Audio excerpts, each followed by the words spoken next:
my channel. So today we are going to start vector integration. So vector integration chapter number 5 first topic आता है indefinite integral क्या होता है. देखिए suppose ft and ft are two vector functions of scalar variable t. ft denote करता है vector function को, scalar variable हमारे पास t है, सच दैट जब हम डेरिवेटिव करें f का विद रिस्पेक्ट टू t ये हमारे पास स्मॉल f आ जाए. तो अगर हम इंटीग्रेट करेंगे तो यहाँ से f की वैल्यू आ जाएगी इंटीग्रेशन ऑफ f dt, ये हमारे पास वैल्यू आ जाएगी. सो ये इंडेफिनिट इंटीग्रल है जिसमें ft एंड कैपिटल ft दोनों फंक्शन होते हैं किसी स्केलर वेरिएबल t के, such that derivative of capital function with respect to t हमारे पास स्मॉल f के इक्वल आ जाए. थ्योरम फर्स्ट क्या इंपॉर्टेंट नहीं है. if the vector point function f is indefinite integral of f means अगर f जो है indefinite integral है f का, means we can say that df by dt is equal to small f with respect to t. Then you have to show that f plus c is also an indefinite integral where c is a constant factor. So यहाँ पर हमें f plus c calculate करना है. So derivative with respect to t of f plus c that is equal to df by dt plus dc by dt. Derivative of constant with respect to t is 0, so it will come df by dt. c का 0 है हमारे पास, plus 0 लिख दीजिए.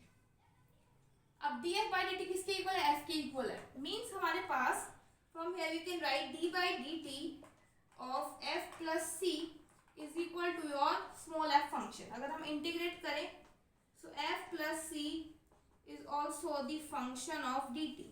अगर इस side से हमारे पास आ जाता है इसका मतलब ये हमारे पास indefinite integral है. From here we can say that f plus c is also an indefinite integral क्योंकि कंडीशन हमारे पास indefinite integral की यहाँ पे सेटिस्फाई हो रही है. Now we have definite integral. Definite integral मतलब लिमिट्स पुट करनी है इंटीग्रेशन की. If df by dt is equal to f for all values of t in the integral a to b interval है, then definite integral between a to b is denoted as integration a to b f dot dt. तो देखिए यहाँ से अगर हम integration करें both sides, यहाँ पे मिल जाएगा सिंपल f, इसके लिमिट्स पुट करने a to b, that is f vector की वैल्यू b पे माइनस f वेक्टर की वैल्यू a पे. नेक्स्ट हमारे पास कुछ स्टैंडर्ड रिजल्ट्स हैं.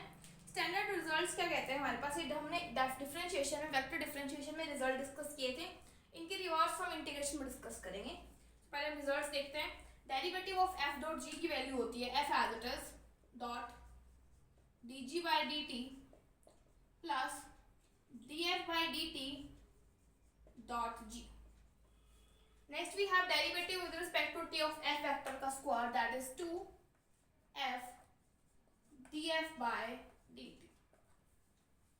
Next derivative of df by dt का होल स्क्वायर ये आ जाएगा 2 df by dt into d square by D t square F vector. देखिए कैसे पावर आगे पावर एक कम एंड इस चीज का derivative with respect to T तो डबल डेरिवेटिव बन जाएगा. एफ क्रॉस जी का क्या था, F as it is cross D G by D T plus D F by D T cross ji.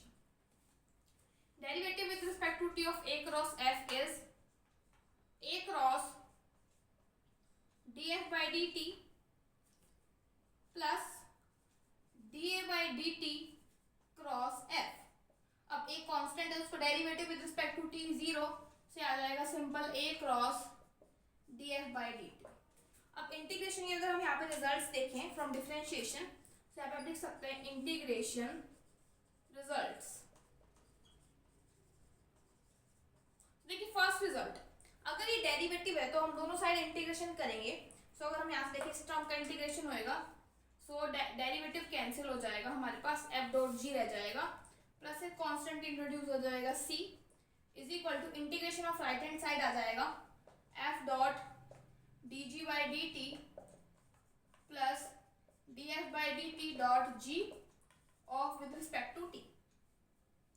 Next देखिए रिजल्ट है डेरिवेटिव किया है तो डेरिवेटिव इंटीग्रेशन करेंगे तो डेरिवेटिव खत्म, ये आ जाएगा आपके पास f वेक्टर का square plus some constant c is equal to integration of right hand side जो भी गिवन है with respect to t. Similarly इसका इसका डेरिवेटिव खत्म हो जाएगा, यहाँ पे एक सी ऐड हो जाएगा। अगर हम इनमें चेंज करें तो डेरिवेटिव खत्म प्लस एक कांस्टेंट आ जाएगा सी, राइट हैंड साइड का इंटीग्रेशन आ जाएगा with respect to t. Similarly integration करेंगे बोथ साइड से, डेरिवेटिव खत्म, एक कांस्टेंट आ जाएगा सी, राइट हैंड साइड का इंटीग्रेशन करेंगे and into dt। Similar for this case, derivative खत्म, एक कांस्टेंट आ जाएगा c and right hand side का integration with respect to t. So ये हमारे पास कुछ रिजल्ट्स है। अब जो सी फंक्शन है, जो सी कांस्टेंट है, वो हमारे पास डिपेंड करेगा कि वो स्केलर है या वेक्टर। फॉर एग्जांपल हम फर्स्ट रिजल्ट की बात करें, यहाँ डॉट प्रोडक्ट है तो सी स्केलर होगा। अगर हम फोर्थ रिजल्ट में बात करें, यहाँ पर क्रॉस प्रोडक्ट है तो एक वेक्टर फंक्शन होगा, क्योंकि एफ डॉट जी एक हमारे पास स्केलर फंक्शन आता है, एफ क्रॉस जी एक वेक्टर फंक्शन आता है, तो उस पर डिपेंड करेगा कि कांस्टेंट की वैल्यू क्या होगी। सपोज मेरे पास एफ वेक्टर के कंपोनेंट्स हैं f1 i cap, f2 j cap, f3 k cap. अगर मैं इंटीग्रेशन परफॉर्म कर रही हूँ f का, इसका मतलब है उसके हर एक कंपोनेंट का इंटीग्रेशन होगा। सपोज t के रिस्पेक्ट में करें तो f1 dt i cap present है plus integration f2 dt j cap, means हर एक कंपोनेंट का इंटीग्रेशन होएगा पूरे वेक्टर के इंटीग्रेशन का, ये मीनिंग है हमारे पास। Next we have example number 1, evaluate a dot b cross c dt where a vector is this, b is c and c vector is this। देखिए फर्स्ट हम इवैल्यूएट करते हैं a dot b cross c means scalar triple product. So a vector के components लिखते हैं t -3 2t, b vector के 1 -2 2, c vector के 3t t 1।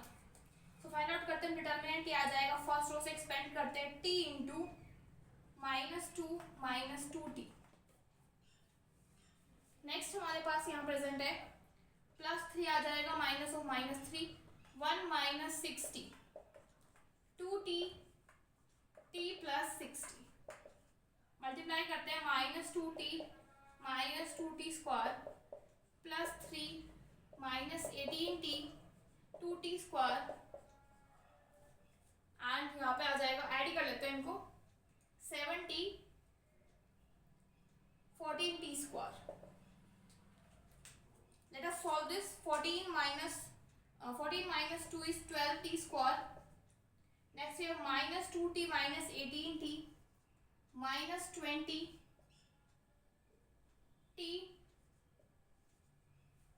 plus 3। So ये हमारा आंसर आ रहा है आफ्टर सॉल्विंग दी डिटर्मिनेंट। देखिए जो सी वेक्टर आपको बुक में गिवन है वो यहाँ पे 3t नहीं गिवन, सिंपल 3 गिवन है, तो यहाँ पे आप करेक्ट कर लीजिए, 3t नहीं है, सिंपल 3 है। तो देखिए फर्स्ट रो में तो कोई चेंज नहीं आएगा, फर्स्ट से एक्सपेंड करेंगे क्योंकि हम इन दोनों की मल्टीप्लिकेशन करें, इसमें चेंज आएगा। 3 से मल्टीप्लाई किया तो ये आ जाएगा 1 -6, तो यहाँ पे चेंज आ जाएगा -5 -15 आ जाएगा। यहाँ पे भी चेंज आएगा 2t इंटू t + 6, तो यहाँ पे हमारे पास चेंज आएगा, इसको करेक्ट कर लेते हैं, 2t स्क्वायर + 12t। सो -2t स्क्वायर से +2t स्क्वायर कैंसिल, ये आ जाएगा 10t - 15, means we have to find the integration from 1 to 2 10t - 15 dt। Integrate करते हैं, t का बन जाएगा t square by 2 -15t from 1 to 2, से आ जाएगा 5t स्क्वायर -15t, t का square means 4 - 1 3 -15 that is 0। So इसका आंसर हमारे पास आ रहा है 0। Next example 2, we have to evaluate from 3 to 4 r dot dr by dt where r at 3 value हमें गिवन है एंड r की वैल्यू 4 पे गिवन है। अब यहाँ पे r वेक्टर नहीं गिवन है, अगर r वेक्टर गिवन होता तो आप यहाँ पे r वेक्टर लिखते, उसका डेरिवेटिव करते, डॉट प्रोडक्ट करते, फिर इंटीग्रेट कर लेते, लेकिन ऐसे कुछ नहीं गिवन, सो हमें फॉर्मूलेज यूज करने पड़ेंगे। सो बेसिक हमारे पास एक फॉर्मूला था, derivative of r dot r, so derivative with respect to t r dot r का बेसिक फॉर्मूला हमारे पास था r as it is dot dr by dt plus dr by dt dot r। Dot product में कोई फर्क नहीं, कोई आगे कोई पीछे, से उसको लिख सकते हैं 2 times r dot dr by dt। So basically हमें r dot dr by dt की वैल्यू यहाँ से कैलकुलेट कर सकते हैं। यहाँ से हमारे पास d by dt की वैल्यू आई है 2r dot dr by dt। 2 को डिवाइड में लिख लेते हैं। बेसिकली हमें ये वैल्यूएट करना है, दोनों साइड इंटीग्रेट करते हैं। तो ये आ जाएगा हमारे पास 1/2 r dot r plus some constant आ जाता है integration r dot dr by dt with respect to t। So अगर हम देखें क्वेश्चन की right hand side, left hand side and यहाँ पे भी लेफ्ट हैंड साइड सेम है, तो इसको हम इस चीज से इवैल्यूएट कर लेते हैं।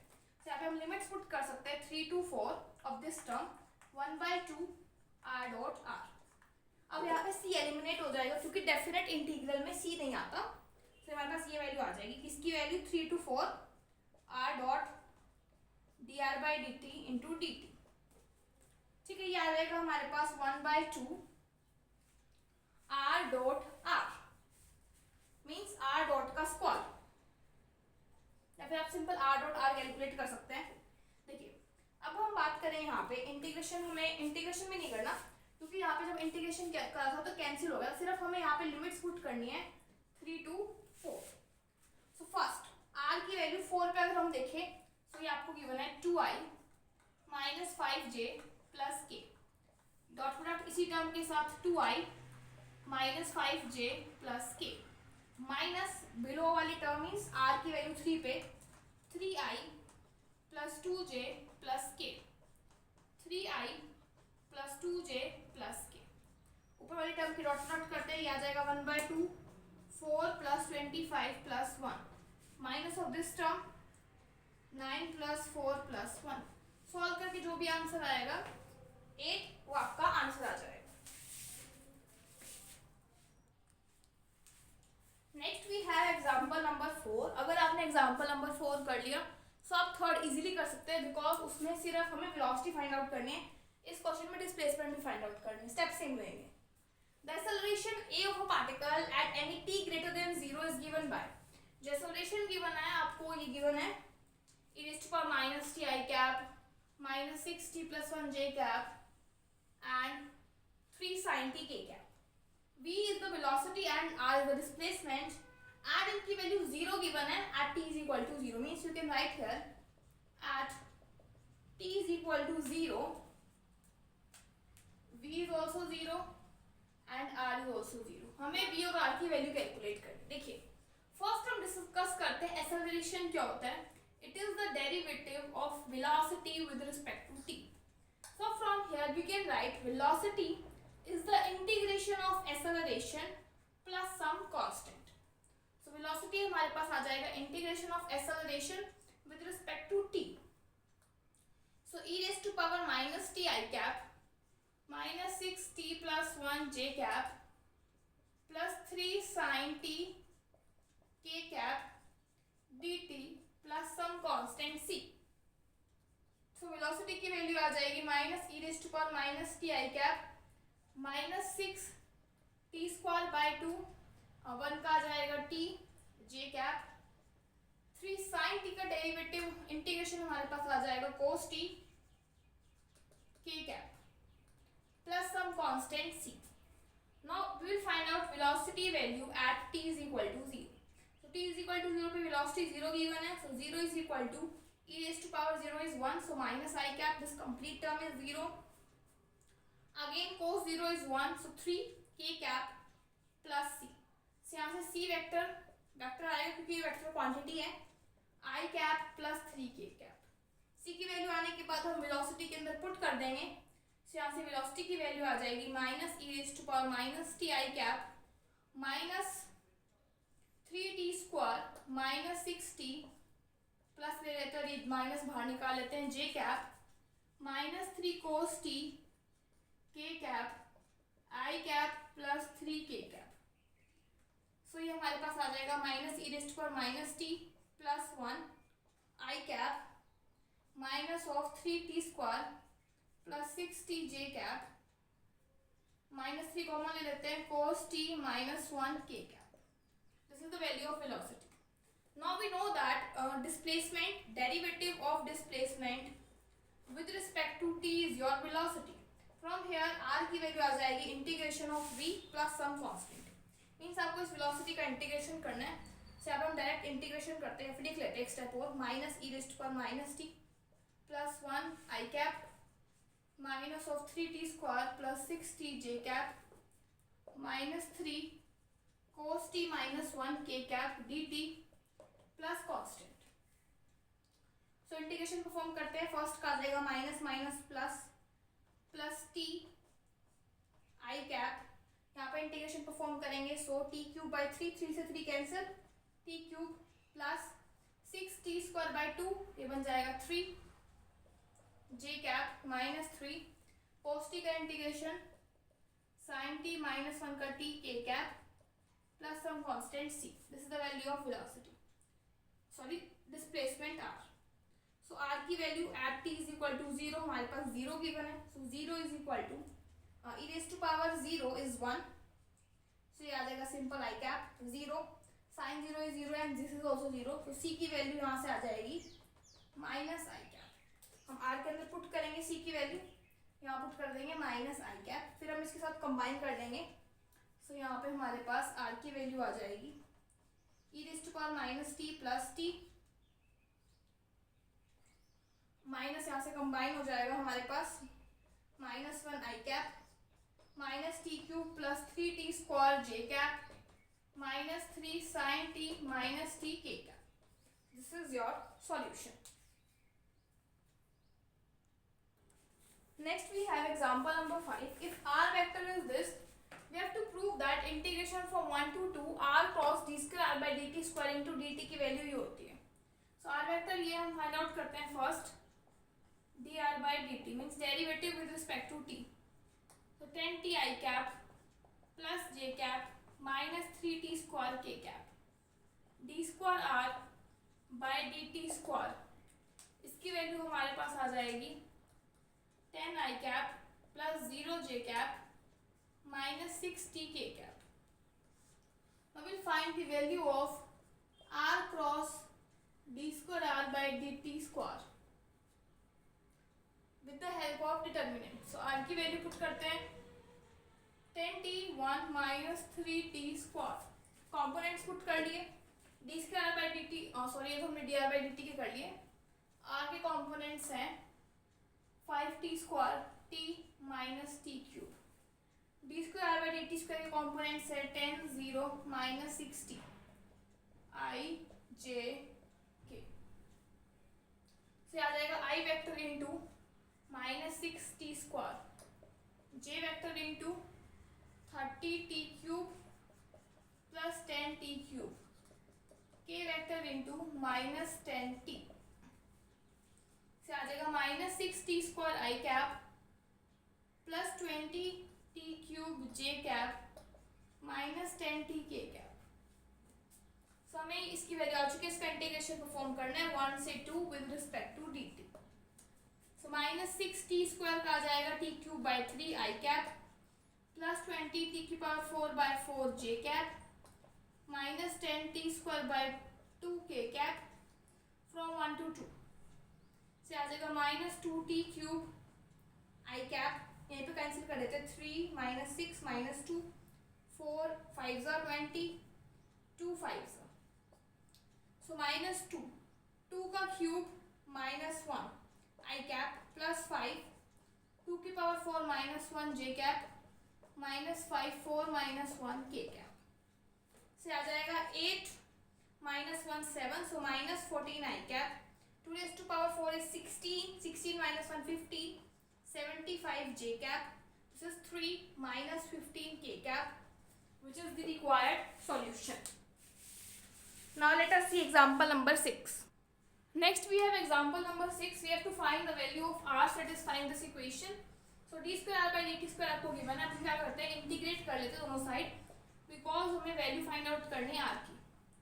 So ये आ जाएगा dr by dt is equal to integration t a vector plus b vector with respect to t plus some constant c। Integration इसका आ जाएगा t square by 2 a vector plus t into b vector plus c। आगे integrate करते हैं, यहाँ से r vector आ जाएगा, यहाँ से आ जाएगा integration of t square a vector by 2 t into b vector plus c dt plus some constant c1। तो इंटीग्रेशन करते हैं, आ जाएगा t cube by 6 a vector plus T square by 2 B vector plus C into T vector vector, देखिए यहाँ पे constant भी हम वेक्टर लेंगे, क्योंकि मैंने आपको स्टार्टिंग में बताया था कि कांस्टेंट डिपेंड करता है कि हमारी क्वांटिटी कैसे आ रही है। तो यहाँ पे आप इसको वेक्टर ले लीजिए एंड इसको भी वेक्टर ले लीजिए, plus C1. This is your answer. This is the value of R satisfying the given equation. So by this, your first exercise is completed, which was the basic exercise. In the next video, we'll discuss exercise 5.2. Till then, thank you.